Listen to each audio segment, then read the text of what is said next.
Hi guys, I'm back again with another reaction video, and today we are reacting to Mohammed Hijab, and this is part 3 of Feminism 1 and 2 wave. Well, I asked if I should react to the first and second, and specifically they wanted me to react to the third one, and this is a 55-minute long video, so we are going to do it in 2 parts. 27 minutes each part. So anyways, before we start, don't forget to subscribe if you haven't already. Click that bell button to get notified whenever I do upload a video. So guys, let's check this out. I wonder what it's gonna say.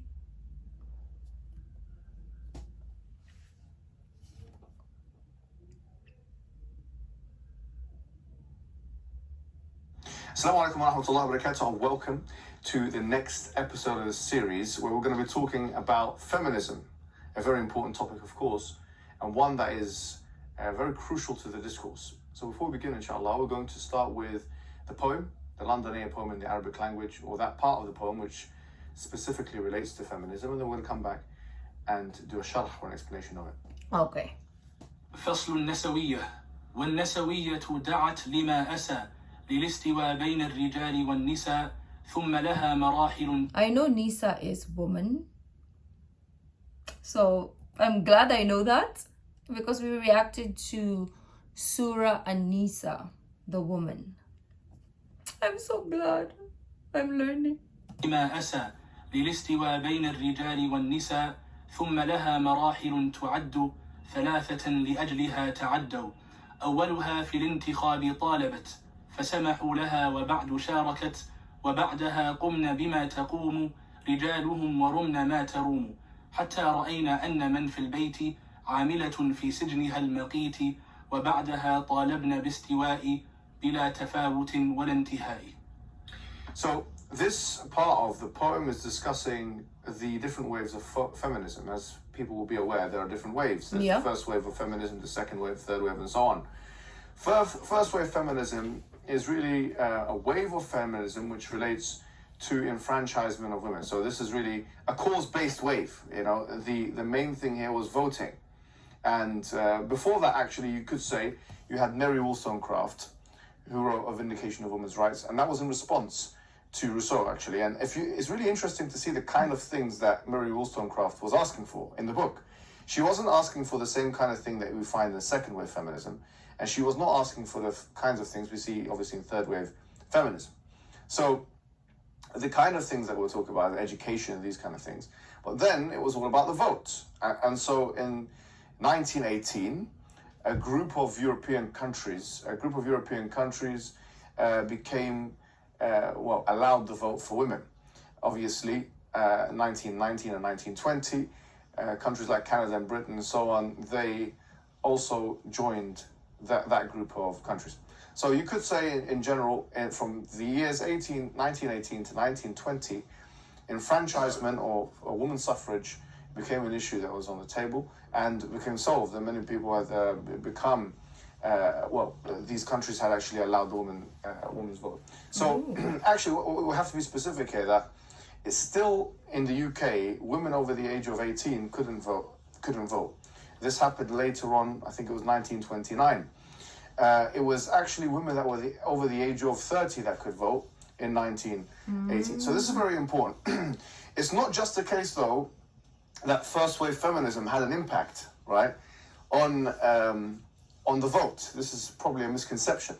There were other issues which relate to discourse, which are very important that this had an impact on.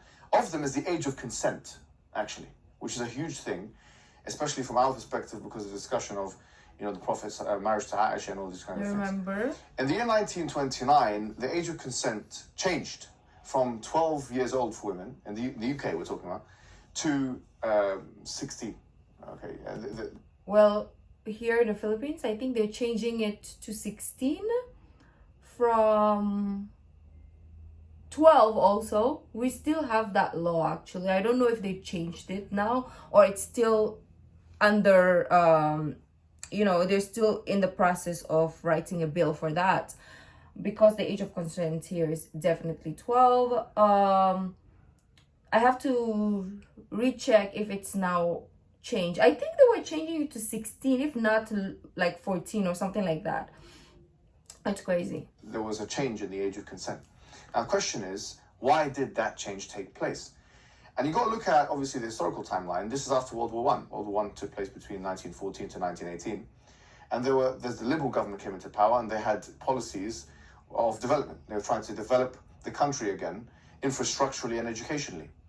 And if you look at the reasons why, the age of consent moved, a lot of it was actually pegged on education.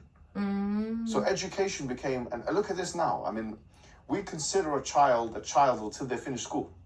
So the age of consent, really, the notion of how a child is conceived, it was actually differentiated in this time period.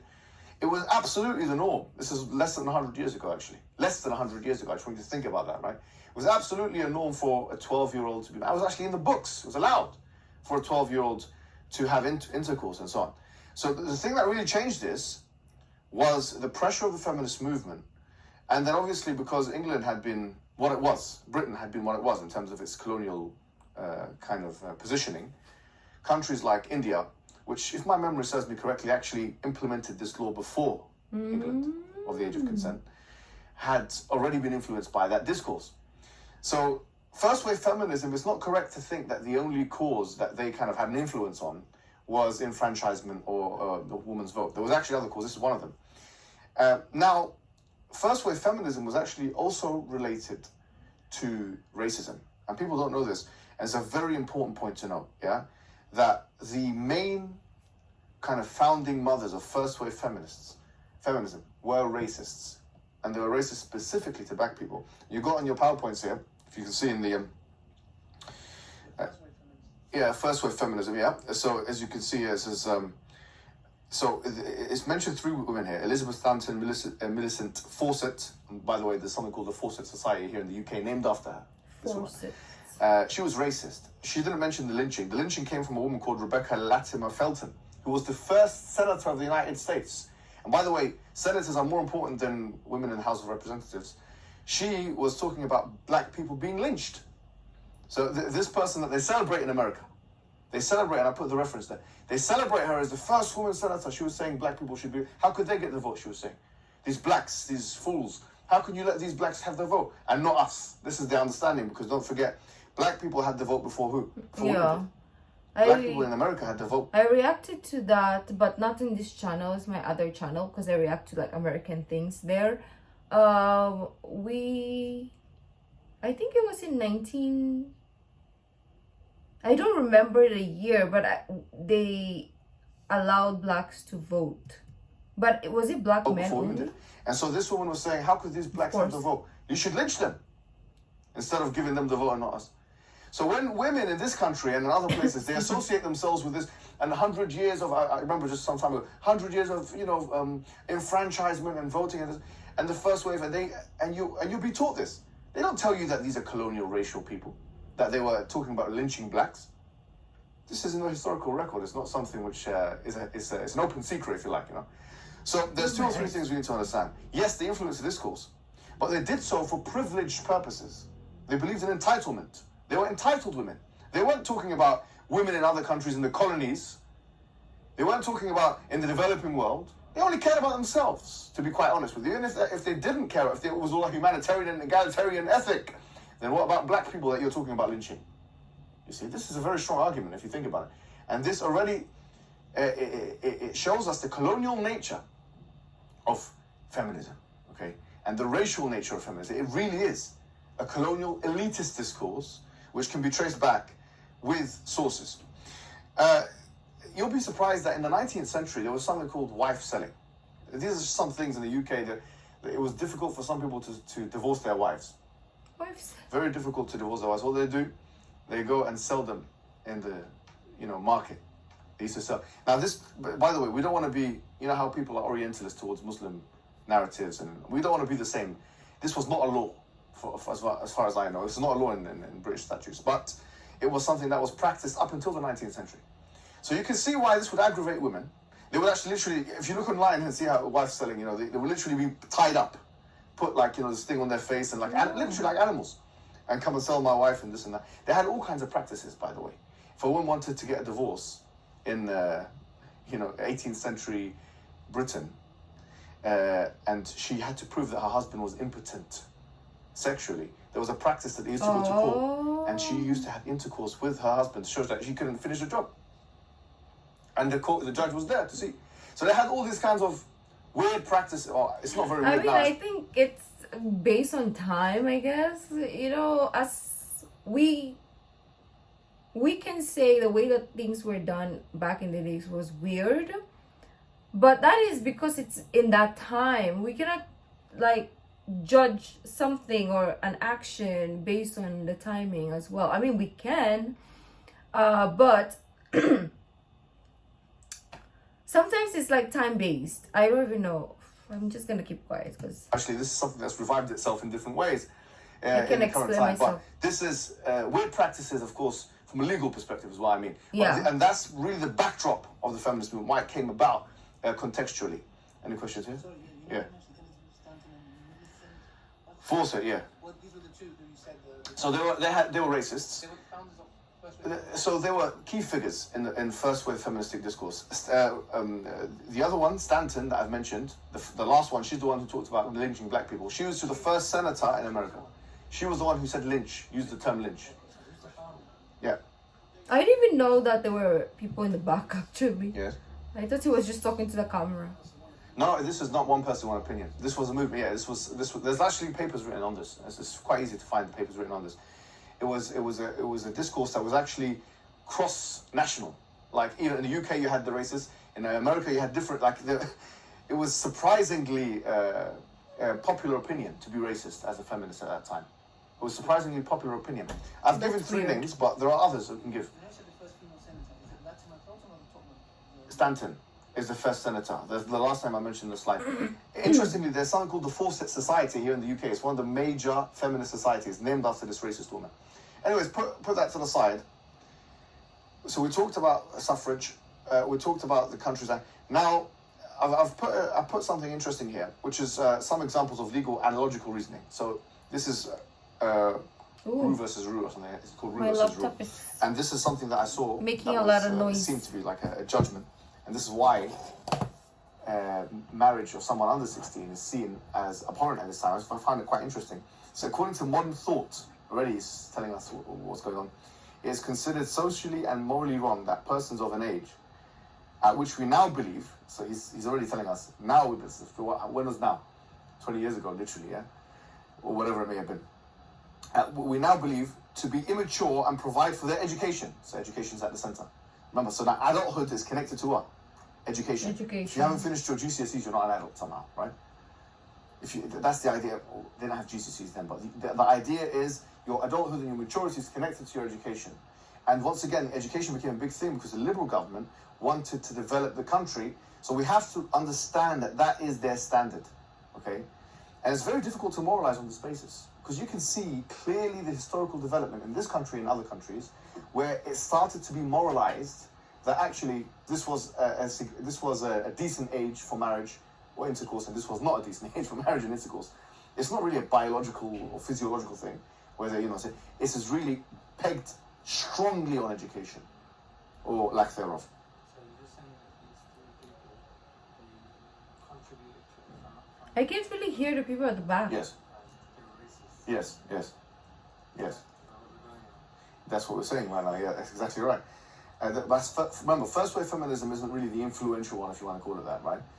And that's why we're going to segue now into second wave feminism, okay? And this is where it really is interesting. It really, really is interesting because second wave feminism it happened in the 60s, okay? America and the UK, the civil rights movement. And this is where women obviously came out and said, we're on equal pay, talked about abortion, all these things, no problem, okay? But it's also when you had this drudgery, you had this almost disdainful, if you like, tone towards domesticity. And so a woman being in the home. In fact, Also, this is like the work, labor force, union, feminism rights thing. I feel like it depends on. I don't know, because feminism is great, but it depends how over the top you become with it. Like, yes, as a human being, everybody has a right. So, as a female, you have a right to this and this and this. You should have the right to this and this and this and this, right? But not to the extent of being racist or being sexist or being something, like, let's not do extremes. Let's not be extremist at things. Let's just get our right, do it in a rightful way, not in a extreme way. Right? Like, they take it overboard, and that is why the context of feminism get lost, because of these people doing it super extreme. Like, they rally, it's okay to rally, but not to the extreme as well, right?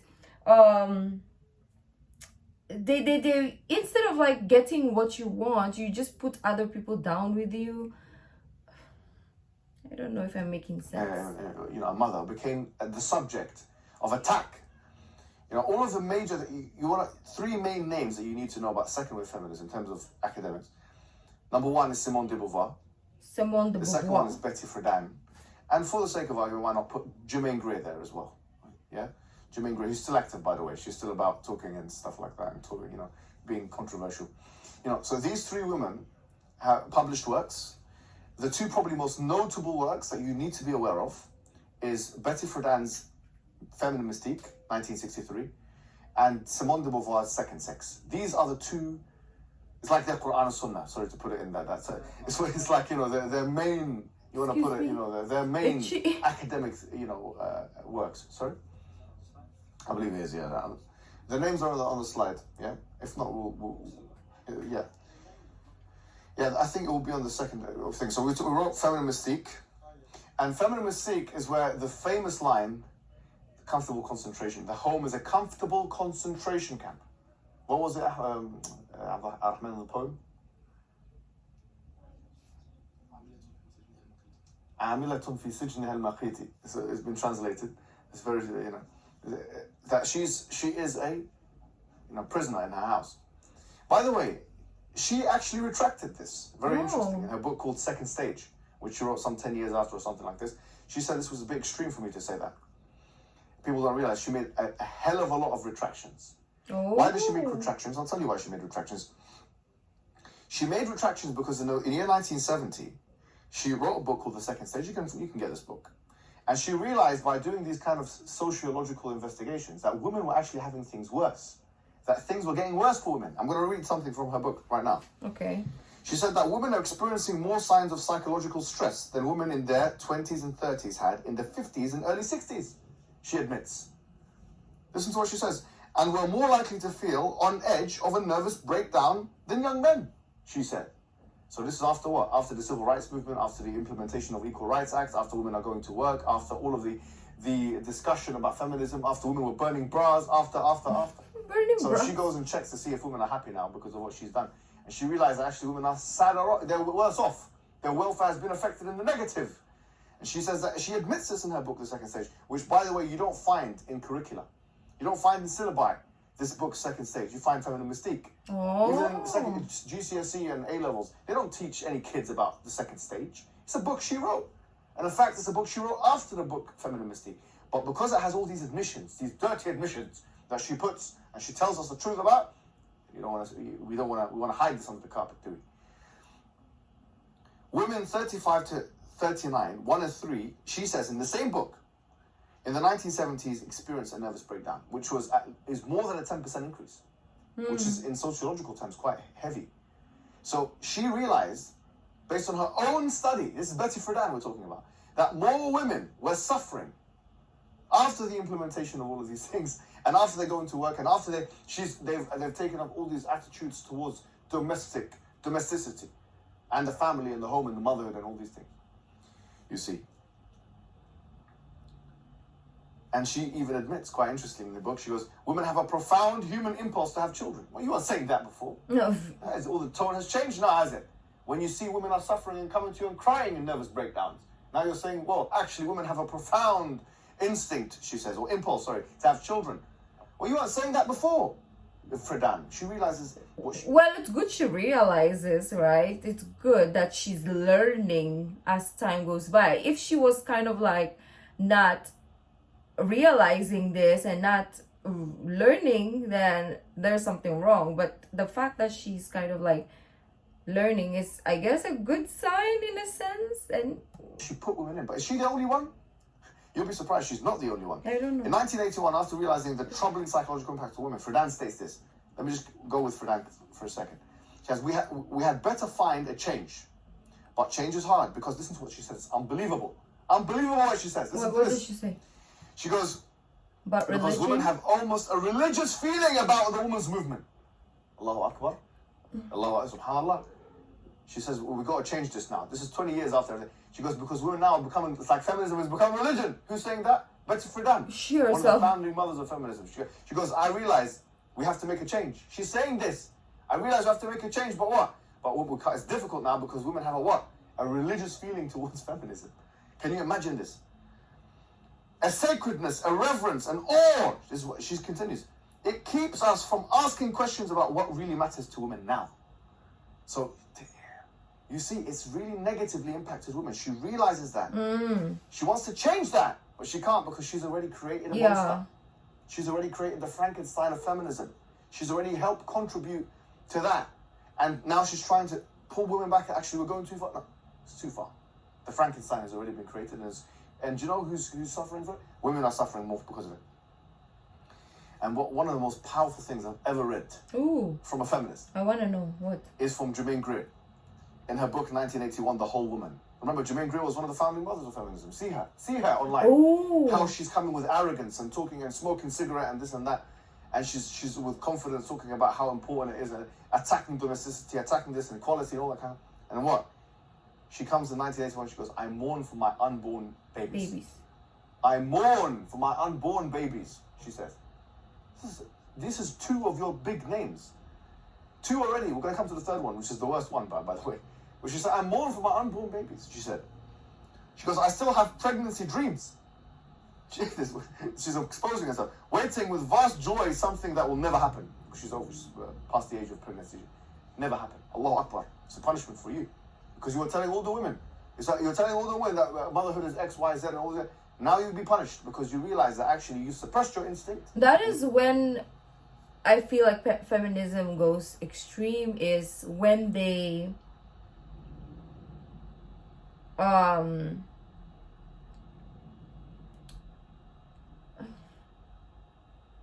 this is a hard topic, it's controversial. It's a hard topic because you have to be careful how you say things. I mean, I don't know what her excuse is for not having kids. You can be independent, you can be a working person, but you can also have kids if that is something you want.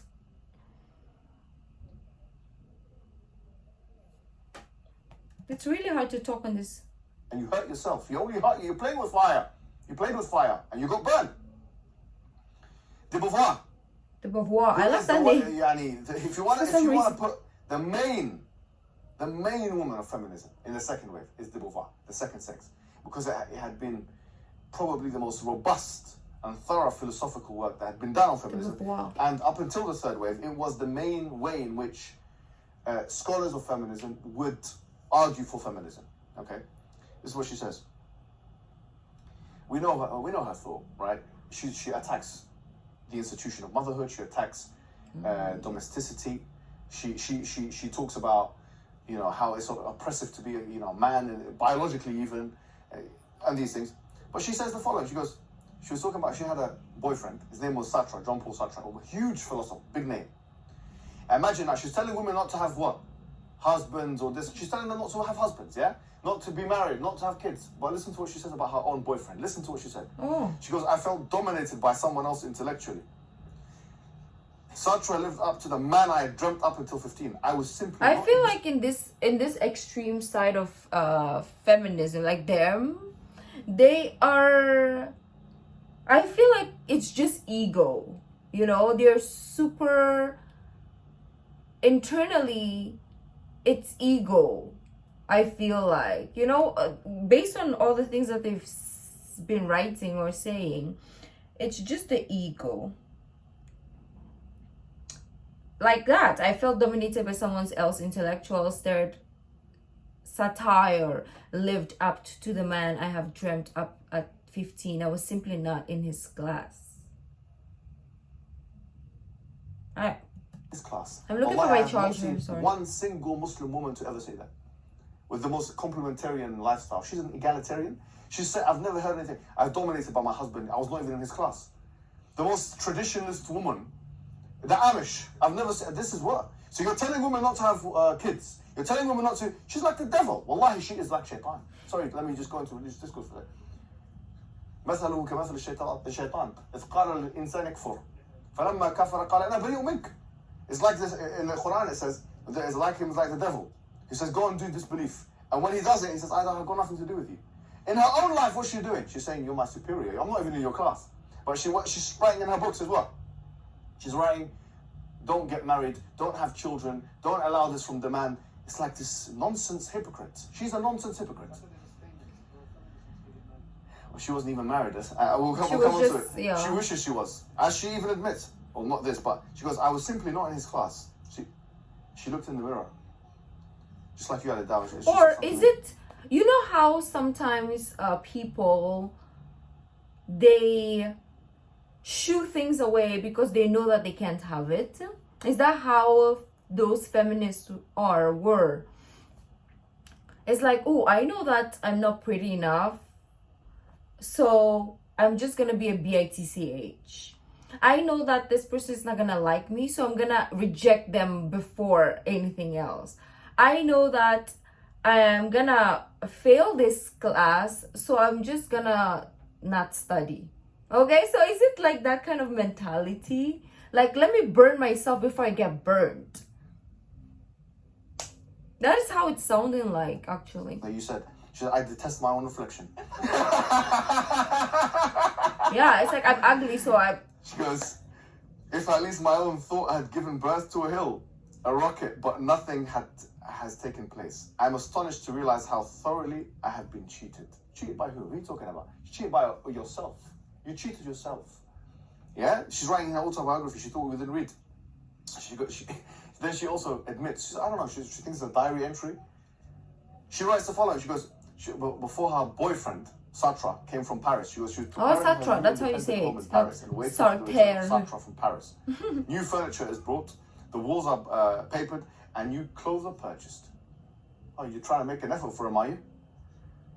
You're trying to make an effort for him, are you? But you tell the woman to what? Not to get married. Yeah. But you wish you were married. You wish you had that commitment. He called her, one time he said to her, because, you know, she came It's back like, you know, when you were kids and you like someone, but you become mean to them, right? It's like that kind, it's, how do you say this in psychology? I forget the terminology. Like you do the reversal of what you truly want, so that you are telling yourself that if it doesn't happen, I'm not getting hurt, but you wish it happens. Wasn't it? She said, you're like a mere housewife. And obviously in their understanding, this is a huge embarrassment. She says, I was furious with myself to have disappointed him in this way. And you know, he's the one, by the way, if you look at her autobiography, who persuaded her. He's the one who persuaded her to write The Second Sex. So we have a valid question. Oh. Was second wave feminism created by Sartre, by a man? Was he the one doing all the work? Was he the one pushing her to do these things? Why? Because it's in the benefit, we're going to come to realize, it's in the benefit of a man. This is what women don't understand. Please, some women do, of course, but some women don't. Feminist women. That feminism, second wave, benefits the man. Psychologically, as we'll find, more than it benefits the woman. He doesn't need to commit. He doesn't need to have kids. He doesn't need to do all those things. He can move from one woman to another. Use and abuse. Yeah. Lash and dash. He can. And this is the situation. But let's not mention that. what we should mention is some sociological investigations. And the biggest one that's ever been done, that I know of, is this one that is mentioned. It's mentioned in the poem as well. Do you remember what the lines were? Yeah, this is the دراسة الغربية that's been through. في مئة ألف, yeah? This is the مئة ألف. It's Blanche Flower and Oswald. This is the name of the study, 2000, okay? 100,000 participants. It's a longitudinal study from the years 1970 to the years 1990 in the UK and the US. Huge study. Very difficult to replicate. And this is what the researchers said, that men are happier and women are sadder. In the time period after the feminist movement has taken its force, and after all the laws have been placed, and after the attitudes have changed, and after women are going to work, why are they happier and sadder? Well, because let me tell you why. Because they say that legislative reform and so on has not been successful in either country, in either country, in creating or raising the well-being among women. The quote is messed up a little bit on the slides, but that's, you see, this big thing is saying what? And in fact, the same study said, do you know who was getting happier? The men. Men were getting happier. They're getting what they want. With no commitment, yeah. He doesn't have to extract his resources for her. He's got more money now. He can just use her, move from woman to woman. She's the one she wants security. She's the one psychologically primed for these things. You want to play this game with a man, and you think you're going to be happier. You don't know what you're doing. You've created 20 years longitudinal study. It tells us that in fact the welfare of women has degenerated considerably or exponentially as a result of what? As a result, or after at least these policies have been implemented. Now, why is this the case, or what should we think about? I mean, feminists know, even second-wave feminists, that there are differences, considerable physiological and psychological and even biological, as we know, differences between men and women. But basically, their argument is, despite all of these differences, that we should be treated the same. Now, the burden of proof is upon the one who's making the claim. Why do we need to be on the back foot? If someone asks you, why is it different for whatever ruling it is in Islam, or whatever other system even, that differentiates between ruling a man and woman, so why is it different? Why should it be the same, in fact? Plato, he made a very interesting quote, Aristotle quotes him.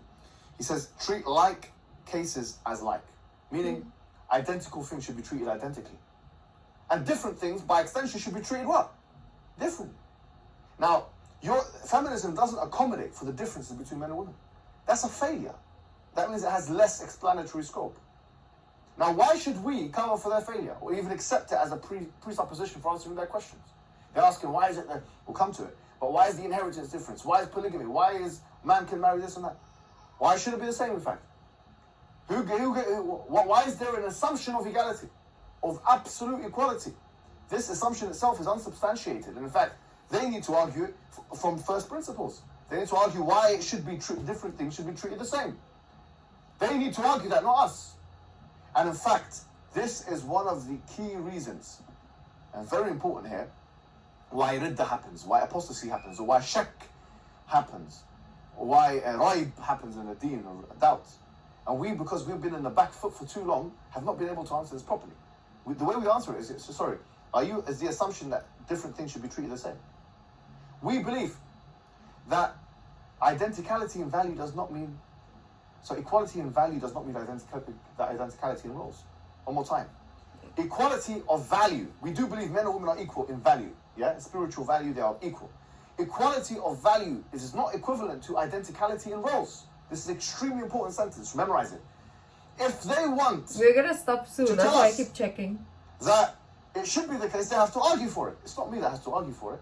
I get that. But you know what? Sometimes it's quite easy and it's quite straightforward if we point to them the differences between men and women. Because some of them are actually ignorant of it, even though the feminist founding fathers were not ignorant of it. In the chapter Biology, de Beauvoir, she goes, women are weaker than men. She will lose to them in a fight. She has less control of herself. I'm paraphrasing, but that's the idea. She says all this thing, but sometimes you have to show them that is a fact. Let's give some examples. We're gonna stop in 27:20. We're gonna continue tomorrow. Yeah, probably tomorrow. Okay, so it's an interesting discussion. I like what he's pinpointing. It's really a hard thing to talk about. I mean, for me at least, it's hard to talk about,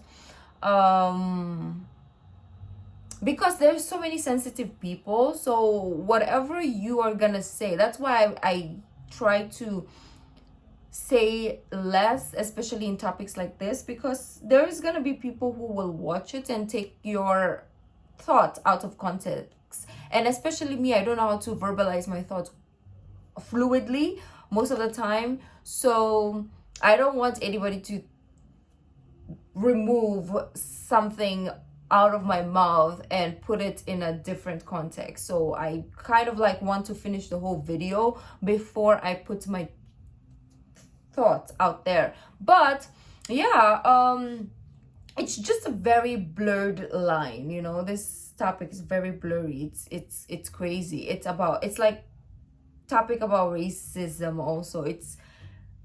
We will never see equality when it comes to topics like this, or race, or whatever. So it's just hard. Basically, the world is fudged in simple form. Human is fudged in simple form.